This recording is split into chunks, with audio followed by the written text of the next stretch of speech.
What's up, everybody? I'm Amirhossein Shahri. I'm here to talk about The Lost City, the movie that I just watched. It is very new. You can watch it in any cinema if you are in America or anywhere else. Actually, like there's just some countries like China, if I'm not mistaken.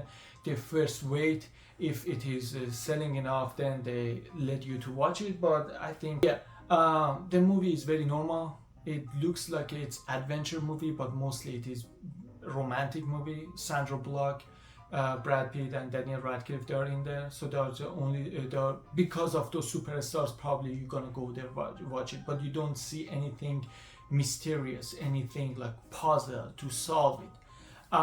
The movie is about. I mean, it is a spoiler, so be ready for it. It is about the group of one writer writes a story about a myth, but then that's Sandra Bullock, and then Daniel Radcliffe kidnapped her to say, hey, listen, the story that you wrote is actually true. It's not science fiction or anything. It is real. So why don't you come to the island, which was called Myth, and I can show it to you. You can help me to find the treasure. And she said, no, it is not real. He says, let me show you. But by showing her, actually, he kidnapped her. They go there and they see that she tried to run away. Brad Pitt is supposed to rescue her. She dies. They go there, but at some point they get the same plan. Both of them, Daniel Radcliffe and Sandra Bullock, they decided to find a treasure to see if it is real or not. And in the end, actually, they get there and they see there is no treasure but love. The whole treasure they had, because they see two skeletons, two bones, which means they're kind of like those husband and wife, those lovers. They were there, and actually all they had was the love. So the treasure they were bearing with themselves was the love that they had for each other. And after that, they run away from the island. So nothing special, because most of the time if you see one part of the story is very fascinating, it means that part is a part that it was like a sparkle, like something happened, like a snap. The writer came up with one idea, and then based on that good idea, he or she wrote the rest of the story. But you don't see anything like that. There's no climax, or probably someone said, hey, I have money to bring Brad Pitt, Sandra Bullock, and then Daniel Radcliffe. Can you make a story about that? Yeah, let me think about that. Probably it was like that because there is no climax in it to say, oh, that was the artistic signature of the writer or director in it. And then when they go there, the movie sometimes gets slow, too slow, basically. So if you are not fan of romantic movies, so probably it's not meant for you. But if I want to talk about the good part of the movie, though, so the acts, they were so good. Well, I mean, they are superstars. What do you expect? What else do you expect from superstars? They are getting paid so much, so they at least they can act very well. Also, the funny phrases, those funny jokes, they were really funny. Like most of the time, you see those jokes that they are making in Hollywood movies, they are lame, but these ones actually you would laugh.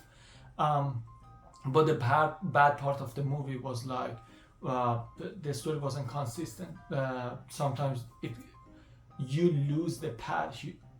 When some people they are running away and some people are chasing, every 5 minutes you have to switch from one to the other. But when you do 30 minutes this one, 30 minutes the other group, so in the end you would lose the path. You would get lost. You would say, hey, I don't know, actually I forgot about these people. How did they get him here? For 30 minutes you're just focusing on one group. And then other thing was the characters change their mood, their behavior constantly. Like Brad Pitt was the superhero, was kicking everyone's ass, but in the end got shot just very easily. You would say, which one can I believe? That you were very professional or very amateur? Or Sandra Bullock in the beginning couldn't do anything, was clumsy, but in the end was like very smart, knowing what she's doing. You wouldn't know that finally they are good or bad, they are smart or they are dumb, they are lazy or they are hard worker.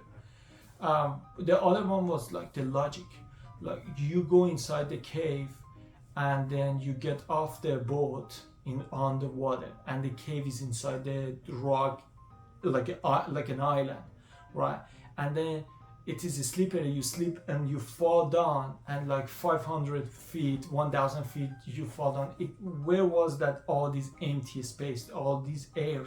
If you went inside the cave with the water, so that would be water in it, right? And all around that cave, around the island, was just water. How could it be just the empty space that water didn't go through? It didn't make sense. And other part was like, so Daniel Radcliffe was saying, hey, I tried to find that treasure. We used our helicopter. He's super rich. He used all those equipments and he couldn't find it. But in the end, when you see that place area, you will see it is very obvious. And you could see the sun is shining on those objects. So it means there is no leaves or branches or any trees to block them from seeing them. So they are there. They could be seen because sun was shining directly. How did you miss that? That's a real question. Something big like that with those big statues, those mountains. It's really obvious there is something going on over there. And then besides that, this is just one time watching. You don't want to watch it twice, even one time if you are really fan of those actors, maybe just to watch them. So I would give 5 out of 10 to them.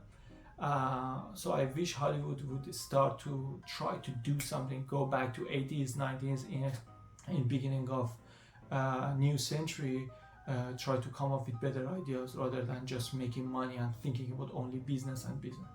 Thank you for watching it. If you like it, don't forget to subscribe, like, and comment.